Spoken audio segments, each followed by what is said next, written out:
দেখেছো বন্ধুরা গোপালকে সাজানোটা, তো লাইটিং করে দিয়েছে ওর বাবা।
তো দেখতে পাচ্ছ ঠাকুরের ভোগ করছি। এখানে লুচি আছে, ওখানে বাবা লোকনাথের সাবু আছে, এখানে তালের বড়া আর নাড়ু করেছি,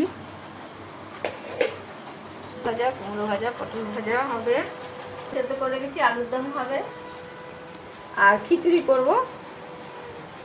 এখানে খিচুড়ি আর গোবিন্দভোগ চাল ধুয়ে রাখছি, ভিজিয়ে রেখেছি খিচুড়ির জন্য।